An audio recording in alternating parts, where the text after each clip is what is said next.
The transport ship arrived 3 hours too late. Captain James Rodriguez stood on the bridge, staring at the screens showing what remained of New Harvest Colony. Smoke rose from every structure. The agricultural domes were shattered, their transparent panels scattered like broken glass across the red soil. Bodies lay in the streets, in the fields, in their homes.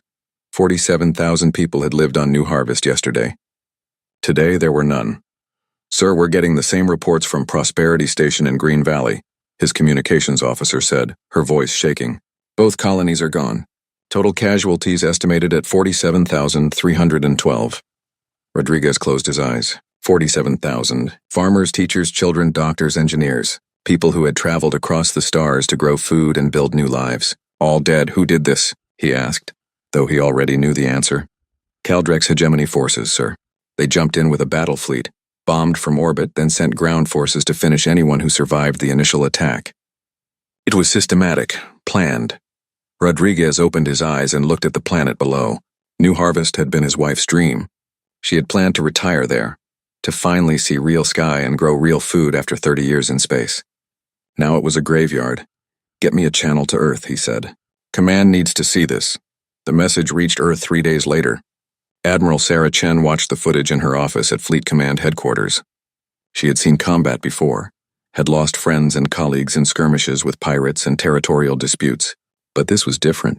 This was murder on a massive scale. "They used plasma weapons on civilian shelters," her intelligence officer explained, pointing at the data. "The Caldrex knew exactly where people were hiding. They hunted them down deliberately." Chen felt something cold settle in her stomach. "What's the Concordance saying?" "Ambassador Webb is presenting our case now. He's demanding immediate action." Chen pulled up the live feed from the Galactic Concordance chamber. The vast hall was filled with representatives from 200 species, each seated in their species-specific environments. Humans occupied a small section near the back, relative newcomers to this ancient institution. Ambassador Marcus Webb stood at the speaker's platform. He was a career diplomat, gray-haired and normally calm. Today, his face was red with barely contained rage. 47,000 civilians, Webb said, his voice echoing through the chamber. "Not soldiers, not combatants, farmers, children. They grew food.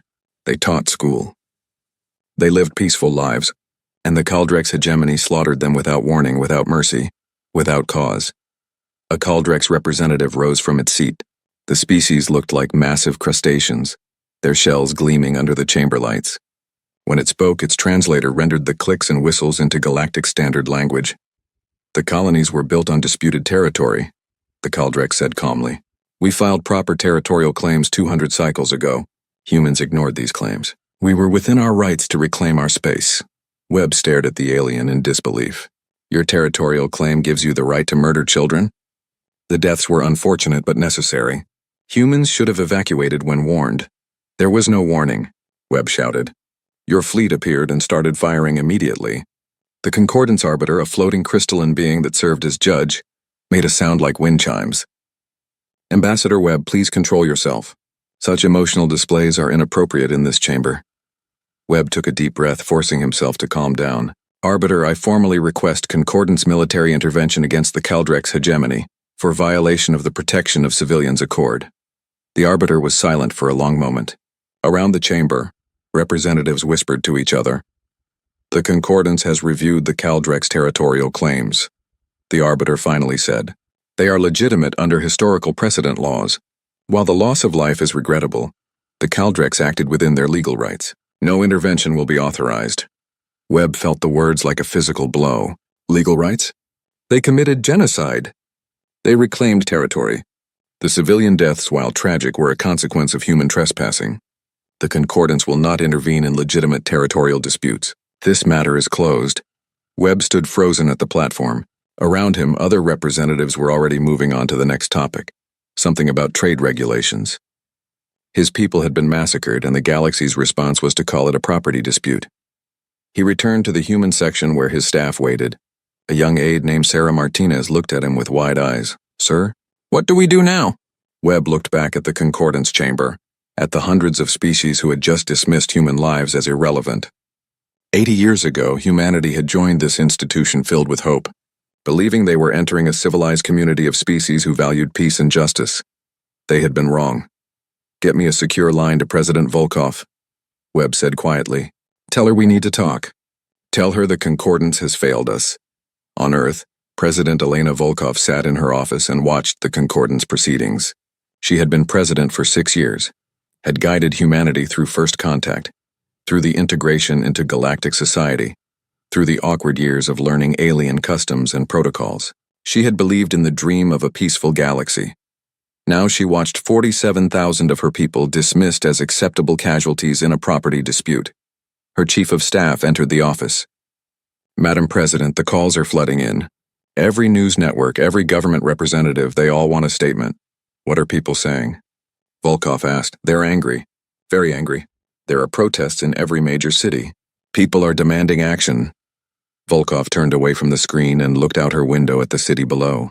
Geneva had been the seat of human unity for over a century, the place where nations came together to speak as one species. That unity had brought them to the stars. That unity had made them vulnerable. Get me Admiral Chen, she said, and the Joint Chiefs, and every intelligence director we have. I want to know exactly what our military capabilities are. Madam President, we're bound by the Concordance Treaty restrictions. Our military is limited to defensive forces and— I know what the treaty says, Volkov interrupted. I also know those restrictions were never mandatory. We accepted them voluntarily to appear peaceful, to be good galactic citizens. She turned back to face her chief of staff. That experiment just ended. The Concordance made it clear that being civilized makes us targets, so we're going to stop being civilized. Her chief of staff stared at her. Ma'am? Humanity survived 10,000 years of killing each other before we reached the stars. We know how to wage war. We're very, very good at it. We just chose not to. Volkov's voice was cold now, emptied of emotion. The Caldrex and the Concordance just reminded us why we learned those skills in the first place. They're about to learn what humans are like when we stop pretending to be something we're not. She pulled up her communication system and began composing a message. Not to the Concordance, not to the Caldrex. To every human colony, every ship, every outpost across human space.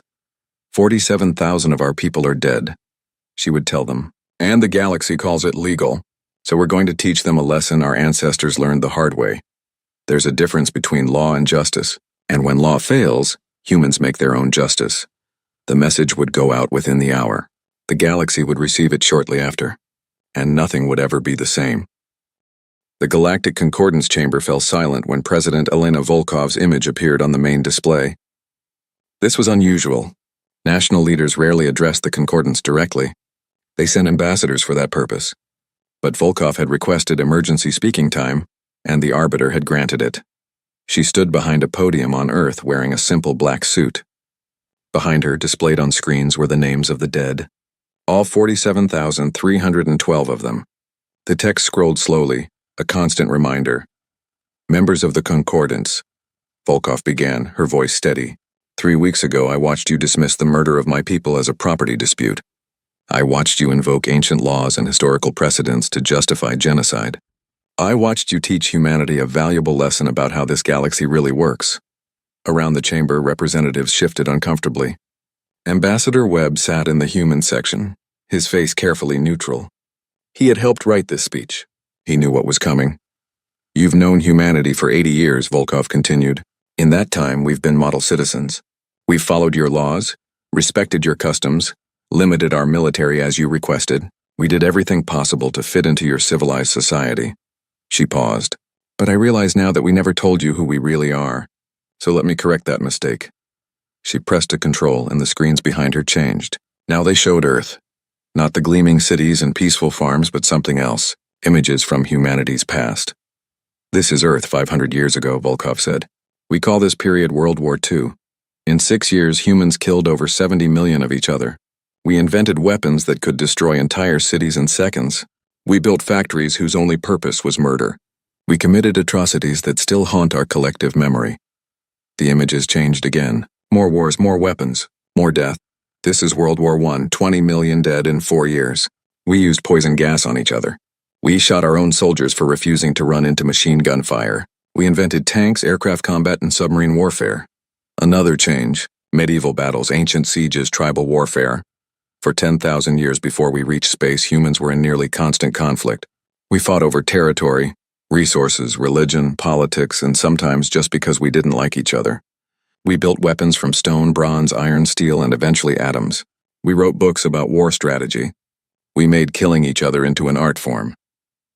In the Concordance Chamber, a small alien species called the Prixil began accessing human historical databases. Their researcher had been curious about human evolution. Now, watching the presentation, he dug deeper into the records. What he found made his primary hearts beat faster. They fought each other for 10,000 years, his supervisor whispered over their private channel. How did they survive? That's not the disturbing part, the researcher replied, pulling up more data. Look at the casualty counts. Look at how fast they recovered. After wars that killed tens of millions, they rebuilt in decades and started fighting again. They kept getting better at it. On the main display, Volkov was still speaking. We bombed our own cities. We poisoned our own water. We created diseases to use against each other. We split atoms and harnessed the power of stars specifically to make weapons. And through it all, we survived. We adapted. We learned. She leaned forward, her eyes hard. Then we reached the stars and found you. A galaxy full of ancient species with rules and laws and civilized behavior. And we thought, maybe we don't have to be what we were. Maybe we can be better. So we tried. For 80 years we tried your way. The images behind her changed back to the burning colonies. This is what your civilization gave us. 47,000 dead because we trusted in your laws. 47,000 dead because we believed the Concordance would protect us. 47,000 dead because we stopped being what we are. Around the chamber, more species were accessing human databases now. A Viridian diplomat watched footage of the Normandy invasion and felt physically ill. Thousands of humans running into gunfire, climbing over the bodies of their friends to keep attacking. Another watched video of nuclear testing and calculated the yield. Weapons powerful enough to shatter continents, and humans had built thousands of them. You've mistaken our restraint for weakness, Volkov said. You've mistaken our desire for peace as inability to wage war. Let me be clear. Humanity knows how to fight. We are terrifyingly good at it. We just chose not to, out of respect for your civilization. She straightened, and when she spoke again, her voice was ice. As of today, humanity formally withdraws from all military limitation clauses of the Concordance Treaty. We remain members of the Concordance for trade and diplomatic purposes, but we will no longer accept restrictions on our defensive capabilities. We will no longer rely on Concordance justice to protect our people. The Kaldrex representative rose from its seat. You cannot threaten the hegemony. We are a major power. We have— Sit down, Volkov said simply. I'm not threatening anyone. I'm explaining reality. You killed 47,000 humans because you thought you could. Because you thought we were weak. Because you thought the Concordance would protect you from consequences. She smiled, and it was not a pleasant expression. You were wrong on all three counts. The Kaldrex hegemony will answer for what they've done. Not in this chamber under these laws that failed us, but under the oldest law in the universe, the law of consequences. You murdered our people. Now you'll learn what humans do to those who hurt us. The Arbiter made its wind chime sound, sharp and angry. President Volkov, you cannot declare war in this chamber. The Concordance forbids— I'm not declaring war, Volkov interrupted. I'm declaring that we're done pretending to be something we're not. What happens next is between humanity and the Kaldrex. The Concordance made it clear you won't interfere in territorial disputes. Her smile widened. We're about to have a territorial dispute. Ambassador Webb stood and walked to the exit. The other human representatives followed him. As they left, Volkov delivered her final message. To the species of this galaxy, humanity wanted to be your friends. We wanted to be civilized, peaceful, and cooperative. The Kaldrex and this Concordance just taught us that civilization is a luxury only the strong can afford. So we're going to be strong. We're going to remember what we are beneath the polish and the politics. The screens behind her changed one last time, showing a human soldier from ancient times, scarred, exhausted, but still standing. We're survivors. We crawled out of caves and built cities. We nearly destroyed ourselves a dozen times and came back stronger. We turned our own world into a paradise after using it as a battlefield for millennia. And now we're going to show you what that means. The transmission ended. The chamber erupted in chaos. Some species demanded immediate action against humanity. Others sat in shocked silence, processing what they'd just heard. The Kaldrex representative was clicking angrily, demanding Concordance protection. In the human section, now empty except for one junior aide, a message came through on the secure channel. It was from Admiral Chen, broadcasting to every human ship and colony. Fleet mobilization begins immediately. All restrictions lifted. War protocols activated. Time to show them who we are. Across the galaxy, humans who had been farmers and traders and teachers received their messages. They went to storage facilities they'd hoped never to open. They pulled out weapons and armor that had been packed away as relics of a barbaric past. They remembered training they'd done just in case, training they'd thought would never be needed. In the concordance chamber, the Prixil researcher finally finished reviewing human history. He turned to his supervisor, his small body trembling. "We made a terrible mistake," he said quietly. "All of us. We thought they were like us, that they'd evolved past violence. But they didn't evolve past it. They chose to set it aside, and we just gave them a reason to pick it back up." On Earth, President Volkov watched the concordance feed for a moment longer, then turned it off. She had one more call to make. Admiral Chen answered immediately. "Madam President, the fleet will be ready to move in 3 months. Make it 2, Volkov said. And Admiral? No mercy, no restraint. Show them what humans look like when we stop being civilized." "Yes, ma'am. It will be my pleasure." The call ended. Volkov sat alone in her office, looking at the names still scrolling on her screen. 47,312 names. She had memorized everyone. "You wanted our territory," she whispered to the absent Caldrex. "Now you'll learn what it cost to take it from us." Outside, the sun was setting over Geneva, but across human space, in shipyards and factories and training facilities, a different kind of sun was rising. The fires of industry, of preparation, of controlled fury. Humanity was going to war, and the galaxy was about to remember why civilizations fear the dark. The shipyard above Earth had been quiet for decades, built during humanity's expansion into space. It primarily constructed colony ships and cargo haulers now, peaceful vessels for peaceful times. That changed overnight. Commander Liu Wei stood in the observation deck and watched as construction crews swarmed over the facility. New sections were being added. Old sections were being retrofitted. The shipyard was growing before his eyes. "How long until we're at full military production?" Admiral Chen asked over the communication link. 6 weeks, ma'am, Liu replied. "We're pulling workers from every civilian project. The Mars yards are already online. Luna Station will be ready in 3 weeks." "Not fast enough," Chen said. "We need ships now." "With respect, Admiral, we're already breaking every speed record in existence. But we can't build warships the same way we build colony ships. The armor alone—" "I've seen your designs," Chen interrupted. "They're too fancy. Strip them down. I don't need elegant ships. I need ships that can fight and keep fighting." Liu pulled up his design screens. "Admiral, these designs are already simplified compared to Concordance standard warships. If we reduce complexity further, good, reduce it. I want ships that a crew can repair with basic tools and spare parts. I want redundant systems. I want vessels that can take damage and not die." Liu thought about that. He looked at his designs with new eyes. Concordance warships were beautiful, efficient machines. Each system perfectly integrated, elegant in their complexity. But elegant meant fragile. Integrated meant a single failure could cascade through the whole ship. "You want warships built like the old naval vessels," Liu said slowly. "Compartmentalized, simple, tough." "Exactly. Our ancestors built ships from steel that could take torpedo hits and keep sailing. Build me the space version of that." Liu began modifying his designs. He removed the elegant curves, the streamlined profiles. He added armor, thick and heavy. He separated systems so damage to one wouldn't affect others. He added backup systems, then backups for the backups. The ships became blocky, ugly things, but they would be nearly impossible to kill. "These won't be pretty," he warned. "I don't need pretty," Chen replied. "I need functional." "How many can you build?" Liu ran calculations. "With full industrial conversion, maybe 200 capital ships in 6 months. 400 smaller vessels." There was silence on the line. Then Chen laughed, actually laughed. "Commander, the Caldrex have 800 capital ships total, built over 2 centuries. You're telling me we can build a quarter of that in 6 months?" "Yes, ma'am. Humans are really good at mass production when we want to be. We learned that skill during our world wars. Then do it. And Commander, don't stop at 6 months. Keep building. I want 1,000 ships within a year." The call ended. Liu looked at his teams, at the shipyard expanding around him, at the industrial capacity of an entire species turning toward a single purpose. They could do this. Humanity had always been good at building things. They were about to remember how good. On Mars, the factories that built terraforming equipment shut down. Engineers retooled the assembly lines. Within weeks, they were producing weapons instead. Plasma cannons, missile systems, point defense arrays.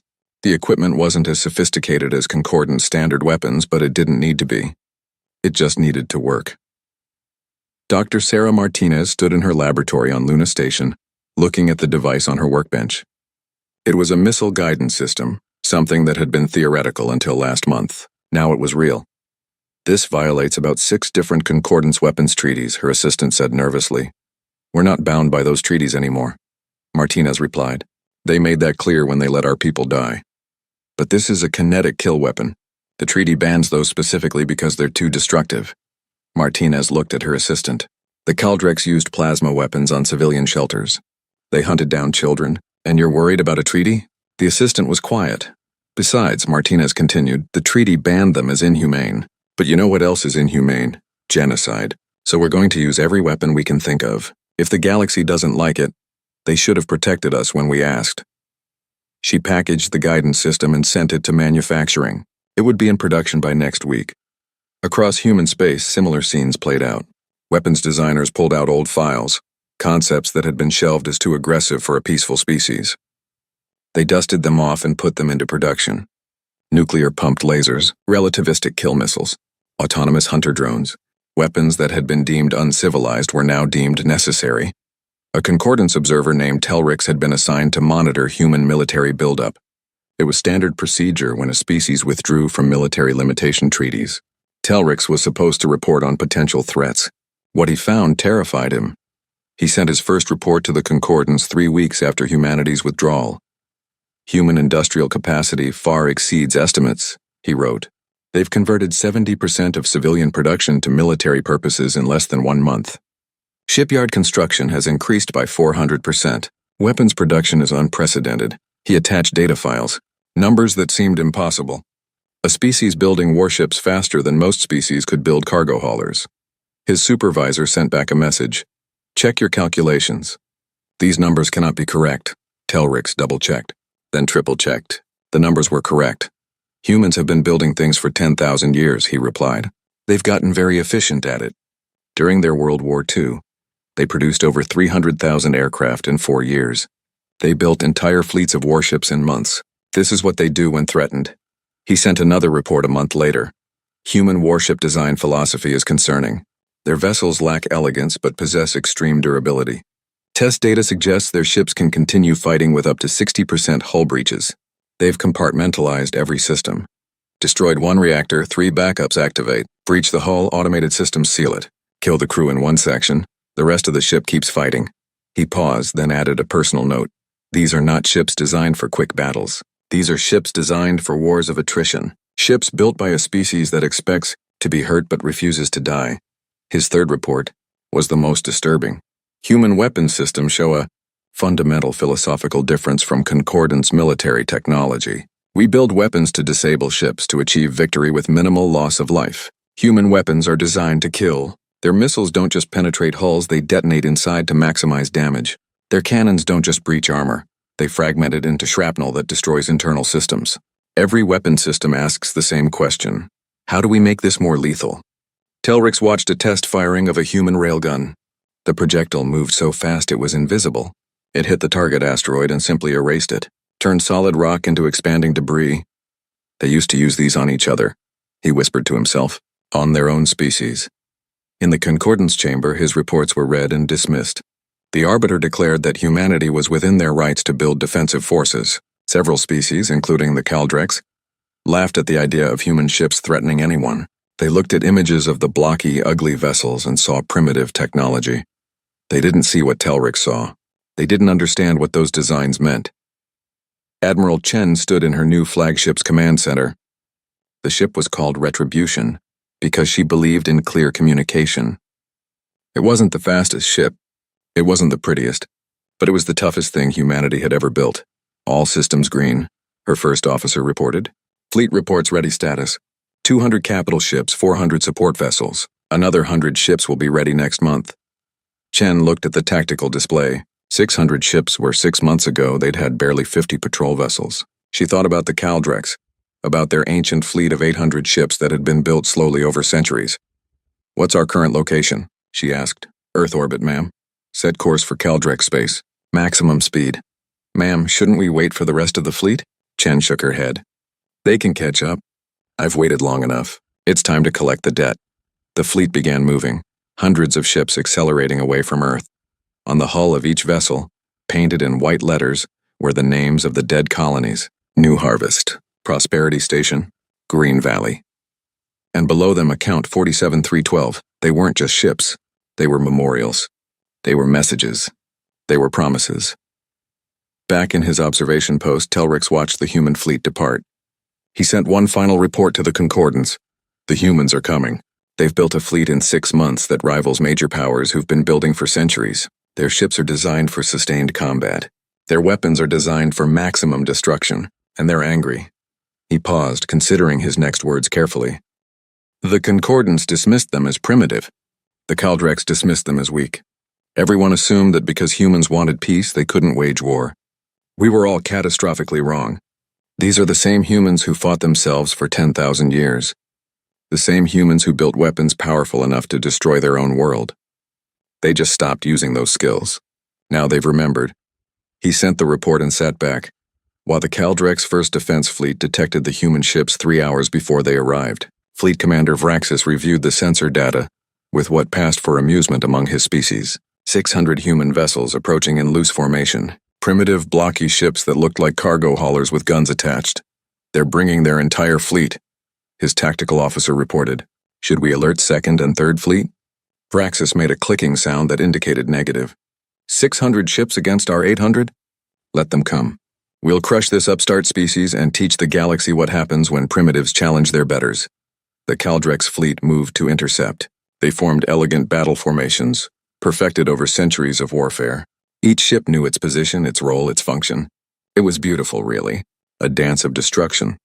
The human fleet didn't form any recognizable pattern. They just kept coming, spread across a wide front, disorganized, chaotic. They don't even know how to fight. Vraxis clicked in satisfaction. Prepare to fire. Target their command ships first. The Kaldrex opened fire at maximum range. Plasma bolts and energy beams crossed the distance between fleets. Several hit human vessels. The humans didn't even try to dodge. Damage reports? Vraxis asked. Minimal, Commander. Their armor is surprisingly thick. Weapons had little effect. Vraxis felt a flicker of concern. Increased power. All weapons, maximum output. The Kaldrex fleet fired again.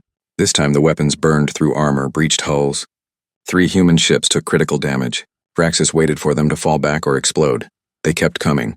Commander, those 3 ships are still fighting. Their weapons are still active. How? We breached their hulls. They should be dead. On board the damaged human vessel Defiant, Captain James Chen surveyed his ship's status. Sections 3 through 7 were open to space. 14 crew members dead. 2 engines offline. But the ship's main systems were intact, protected by internal bulkheads and redundant power systems. Engineering, can we keep fighting? Yes, sir. We've sealed the breaches. We're down to 60% capacity, but we're operational. Chen smiled grimly. This was exactly what the ships were designed for. Take damage, keep fighting. All weapons, target that Kaldrex cruiser. Fire everything we have, the Defiance railgun spoke. Solid projectiles moving at a significant fraction of light speed crossed the distance in seconds. They punched through the Kaldrex cruiser's shields like they weren't there. The cruiser's elegant armor, designed to deflect energy weapons, did nothing against solid metal moving at impossible speeds. The projectiles went through the ship's entire length and came out the other side. The cruiser broke apart, its compartmentalized systems catastrophically failing as the internal structure shattered. Target destroyed, the weapons officer reported. Acquiring next target. Across the battlefield, Vraxis watched in horror as human weapons tore through his fleet. The humans weren't using energy weapons. They were using kinetic weapons, mass drivers, railguns. Primitive technology that nobody had used in warfare for centuries because energy weapons were more efficient, more civilized. But kinetic weapons didn't care about shields. They didn't care about energy-resistant armor.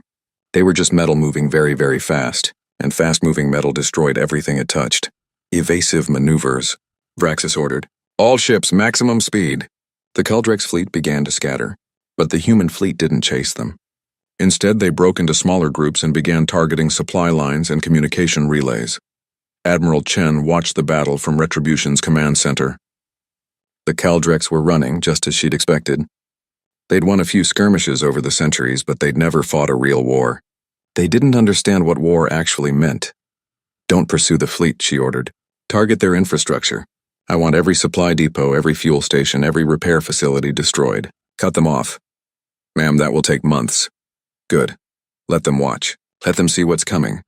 The human fleet spread across Kaldrex space like a plague. They didn't fight big battles. They fought small ones constantly. A supply convoy here, a communication station there. They used hit-and-run tactics, ambushes, tricks that warfare historians would have recognized from Earth's ancient conflicts. The Kaldrex tried to respond, but found themselves fighting ghosts. Human ships would appear, attack, and vanish before reinforcements could arrive. They used every advantage they could find. They hacked communication systems, broadcasting the names of the dead colonists on every frequency. They used psychological warfare, letting Kaldrex crews watch videos of what their people had done to human civilians. Commander Vraxis found himself unable to sleep. When he did sleep, he heard the names. 47,312 names, repeated endlessly on every channel. 3 weeks into the conflict, the Kaldrex tried a counterattack. They massed 300 ships and attacked a human mining operation. It was a trap. The human ships at the mining operation were bait. When the Kaldrex fleet committed to the attack, they found themselves surrounded by human reinforcements that had been hiding in the system's asteroid field. The battle was brutal and short. Captain Maria Rodriguez commanded one of the ambushing vessels. She watched the Kaldrex fleet realize their mistake, watched them try to escape. She remembered New Harvest, the colony her wife had dreamed about. She remembered seeing the bodies. No mercy, she said quietly. They gave none. They get none. Her fleet tore into the Kaldrex ships. They didn't just disable them. They destroyed them.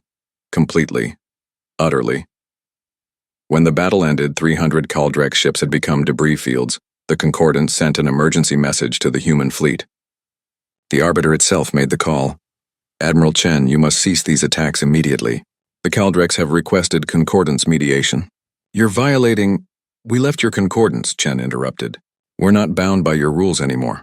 But the level of destruction is a fraction of what they did to our colonies.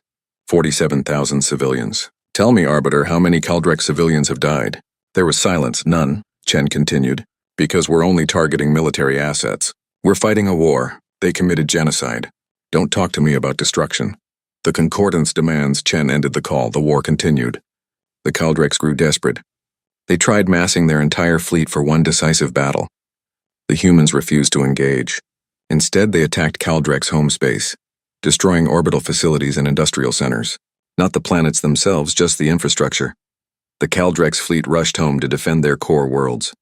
The humans vanished, appearing in a different sector to attack supply lines again. It was maddening. The Kaldrex couldn't pin down the human fleet long enough to destroy it.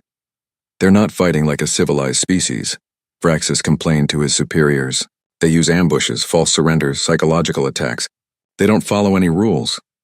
They told us they would stop being civilized, one of his superiors replied quietly. We didn't believe them. The final blow came 3 months into the conflict. A human commando team infiltrated Kaldros Prime, the Kaldrex homeworld. They didn't attack cities or kill civilians. Instead, they placed charges on every planetary shield generator simultaneously. When the charges detonated, Kaldros Prime's defenses went dark. For 6 hours, the planet was defenseless. The human fleet jumped into orbit and simply waited. They didn't fire a single shot.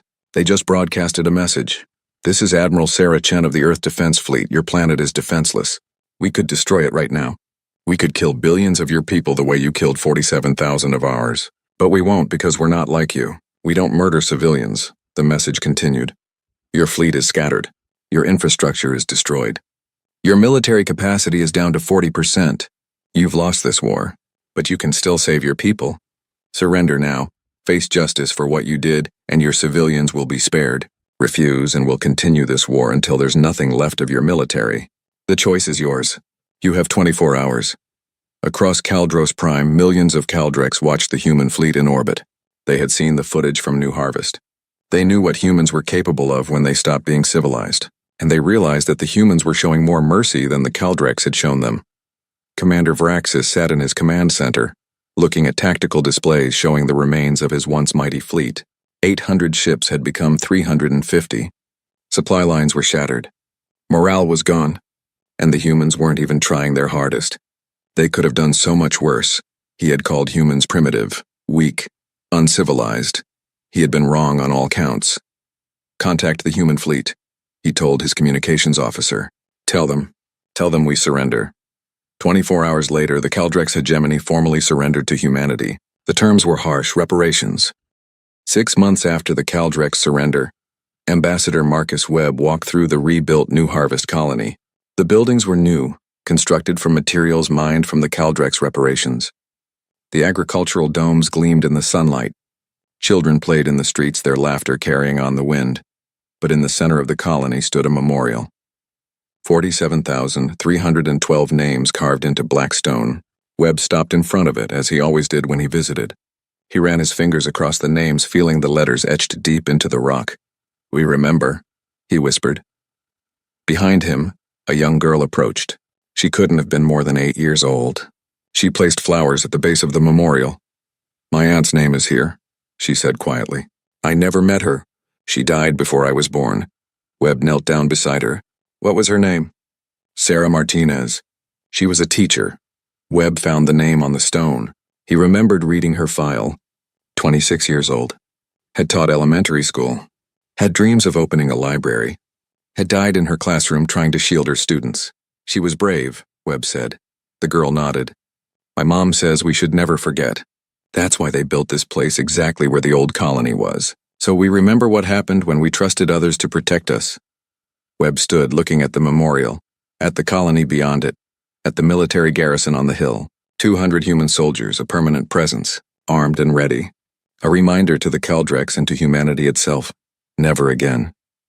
"Your mom is right," Webb said. "We should never forget." The girl ran off to join her friends.